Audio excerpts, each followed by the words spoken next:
Well, hey, good morning. I'm Lieutenant General Jim Slife. I'm the AFSOC commander. This is Lieutenant Colonel Myron Chivas, who is, I don't even know what your job title is these days. What are you, like the Junior Assistant Deputy Wing Commander or something? I'm the junior CAG member as a graduate squadron commander, yes, sir. So after my change of command last month, I'm just waiting for my PCS. Okay.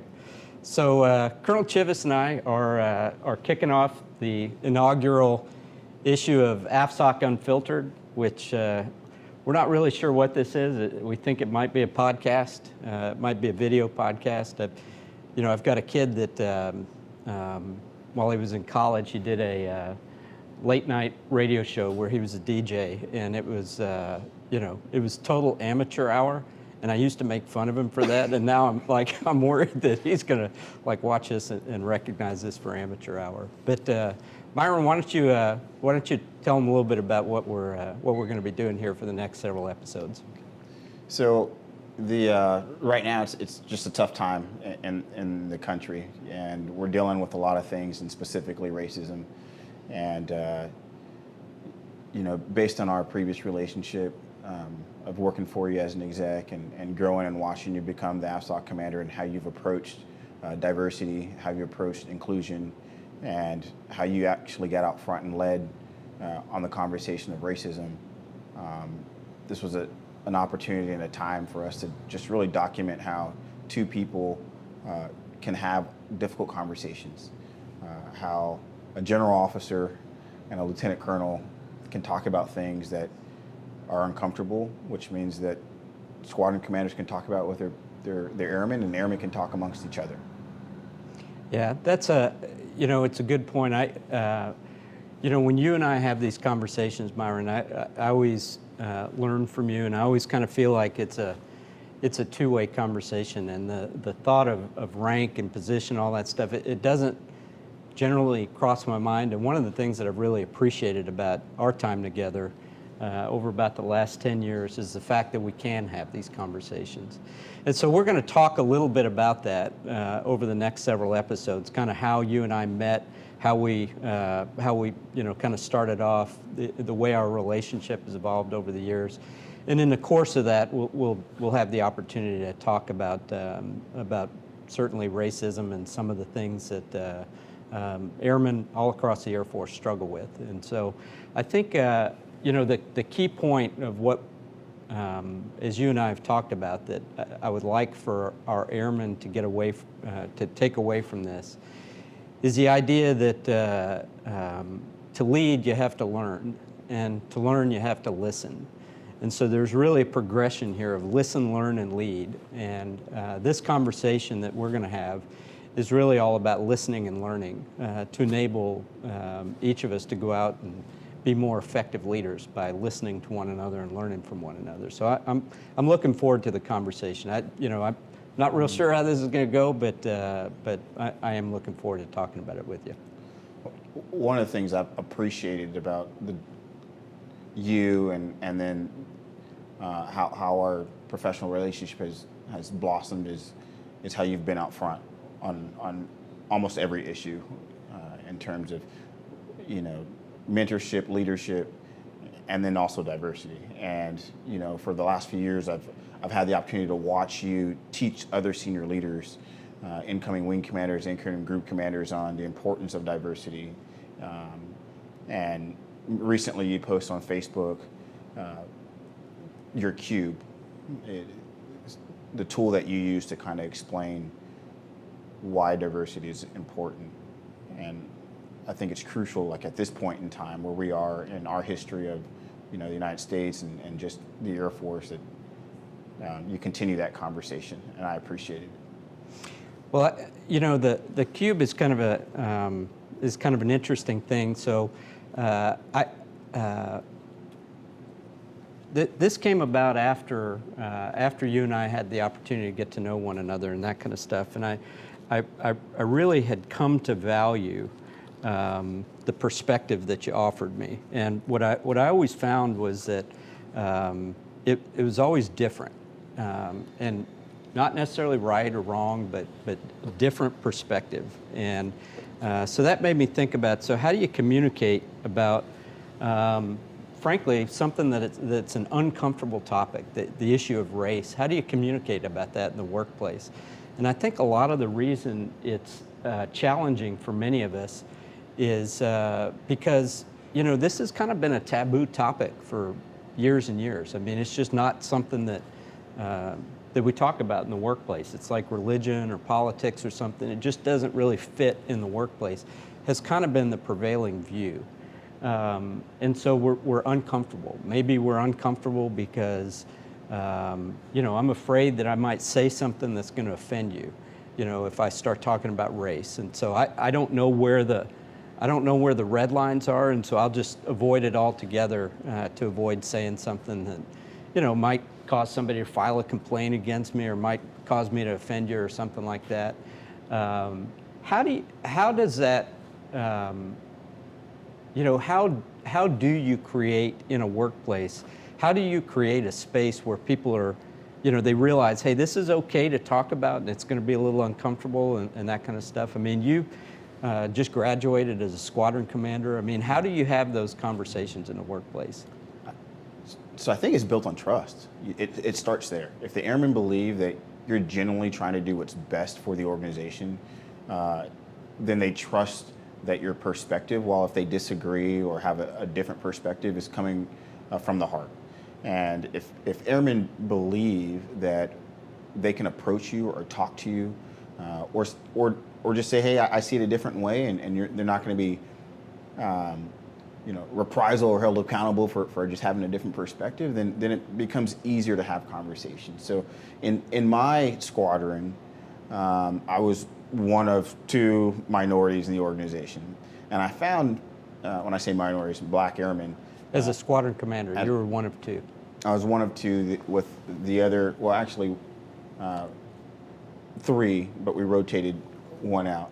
And what I found were some of the things that I said that may have been controversial to some were funny to others. And then for the black airmen that were there, we would see each other and head nod and talk about things, and that just became natural to us. And then for my front office, I had Caucasian women, Hispanic women, African American women, and white males come through my natural conversation, things that were natural to me. Every now and then I get that puzzled face, like, what are you talking about? If someone threw shade at somebody else, and I would make a comment about shade or being bougie or things that are normal to my culture, I would always look at people's faces and their smiles and their eyes or the frown, like, what are you talking about? And then not be afraid to ask them, like, do you know what I just said? Do you know what? And then when they didn't, or if they said they did and just explained it differently from where they saw it from, we'd talk about it and we'd laugh, but we'd grow and we'd listen. And eventually small topics of movies and stuff became bigger topics, such as, social injustices or the perception of required changes necessary in the organization to even little things like how we wear our uniform. So I truly believe it's based on trust. It's based on just leading and not being afraid to lead. Yeah. Yeah. So, that back to the listen, learn, lead model, you were listening with your eyes, right? You're watching your airmen, you're watching the reaction, and then, and then based on what you're hearing, with your ears, what you're hearing, with what you see, you're able to use that to either educate yourself or, to educate others in your squadron, kind of break down those barriers and enable people to be better leaders. And that's natural for some, and it's hard for others. And it's uncomfortable for some, it's not uncomfortable for others.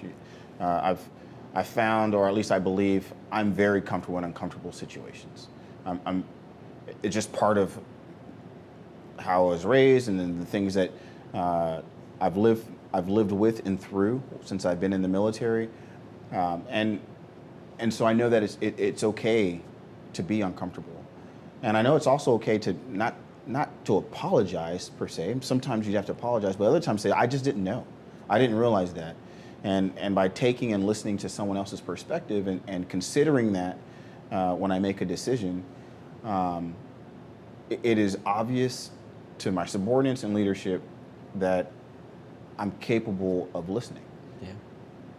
Yeah. Yeah. In that being capable of listening is really kind of what the cube analogy is all about, right? So, if our organization is dealing with a problem here, and I were to say, hey, Myron, what kind of problem are we dealing with? You would probably look at it and say, hey, sir, I think I see there's like a black square with a white background, and there's a green triangle in the middle of that white background, and that's the kind of problem I think we're dealing with here.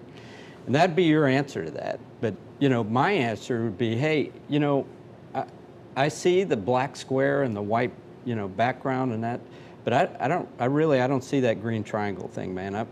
To me, this is all about a yellow square, and you might disagree, and you'd say, no, sir, definitely it's a green triangle. And the interesting thing about it is, no matter how hard I stare from my perspective, I can't see anything other than the yellow square, right? And no matter how hard you look at it, maybe you can't see anything other than the green triangle. And the damaging part in an organization is when you have, like if I had 15 people all lined up behind me that all were looking right down my sight path, I say, hey, Myron says it's a green triangle problem. What do you guys think? They probably say, hey, sir, you're right. It's a yellow square. We don't, Myron's an idiot. We don't know why he's talking about a green triangle.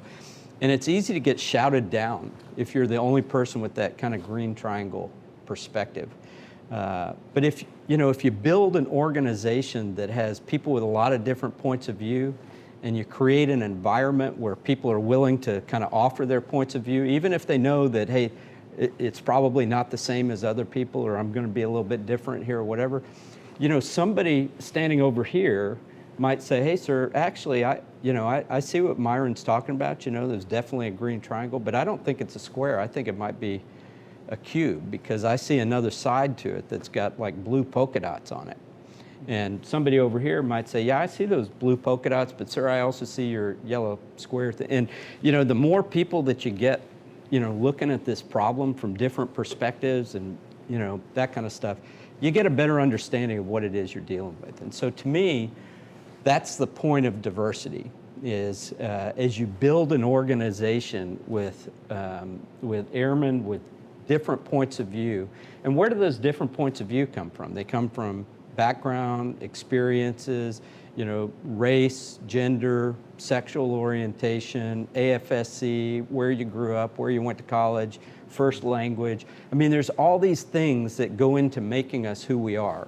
And all those experiences are valuable. And so, as you build an organization that has all these things represented, you get different perspectives, and that is actually really good for the mission. And so to me, that's one of the key takeaways is diversity is about mission effectiveness. There's a lot of people that would say, nah, man, that's just political correctness. But I don't think it is. I think it's all about being the most effective organization for the mission. And so, you build an organization with those perspectives. And then as leaders, once you listen and learn, once I listen to you and I understand, okay, no matter how hard I stare at this, I don't see the green triangle, but I know Myron and I trust Myron. And so this is back to your point as a squadron commander. You said it's all about trust. So as I listen to you, I go, okay, I trust Myron, and Myron's telling me there's a green triangle here. So I'm going to just accept that there is. Even if I can't personally see it, I acknowledge that it's there. I just don't naturally see it based on my own background and experiences. So I think the trust aspect is really where you get to the second part of the conversation, which is inclusion. People talk about diversity and inclusion like it's a thing, but I don't think it is a thing. I think it's two things. I think there's diversity, which is those different points of view, but there's also inclusion, which is all about the leader behavior that allows people to express themselves and offer their points of view and give you their perspective. And it makes you a better leader to be able to listen and learn from that. So I think that's I think the CUBE model has served as a useful analogy for me in mentoring over the last several years. And frankly, a lot of this comes from you. These are conversations that you and I have had, and I've realized, man, there's some green triangles out there that I just don't see. So I appreciate you helping me see the green triangle. And that's the tough part. You know, it was hard for then Captain Chivas to approach then Colonel Chivas about a problem initially. Initially, when we first met, and you're the incoming wing commander, and I'm a flight commander that sees something that might be just a little bit off from my perspective. It wasn't until the first time that I felt comfortable to give you that perspective, and then you repeated it. You didn't put me down. You listened. I may have been 100% off, and I don't even remember what that scenario was or that situation, but I do remember. You were 100%. It was definitely a yellow square, man. But I do remember hearing you repeat the words that I said, and so I knew at that point you were listening. And then you didn't hold it against me. And there's a lot of those scenarios / situations that make me laugh when I think back on how much I've matured from learning from you, and how many like green circles that I saw, which isn't even on the cube, right? Like I was seeing things that were just completely outside of the norm, because I just wanted to believe it was true, and it just took time to understand that you had experiences, you had a perspective, and I could trust you. And all those things combined made me realize, hey, you know what? I can lower my guard and speak honestly with you. And just for my short time, the 2 years that I had in command, I appreciate it when airmen approach me with a problem, even if it seemed small, even if it seemed like something that could easily be fixed if they thought through it, or if I signed something. It meant the world to me that they were comfortable enough to come to me. And I realized if I were to shoot them down at that moment, if I realized if I weren't to take that very small, or what some could say insignificant issue, if I didn't listen, I may not ever get to hear about the green triangles. So I look forward to sharing, some of our stories of how we met, some of the conversations that we've had about the specific issue of racism, and some of the institutional biases that I've seen, and I appreciate your perspective on how you've seen some of those same issues. Yeah, I'm. You talk about some of the experiences we had together and that kind of stuff, and so I think in our next episode we're going to talk about how we met. The initial dance of getting to know one another and that kind of stuff, and just some of the things that reveals to us.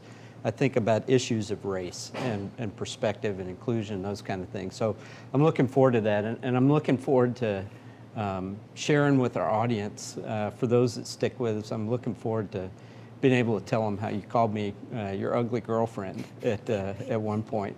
That still kind of stings a little bit, but I think it was coming from a good place, so I'm willing to leave it there. All right. Hey, thanks, everybody, for tuning in. Colonel Chivas and I will see you next time, where we'll talk a little bit about our experiences getting to know one another in the beginning of our relationship.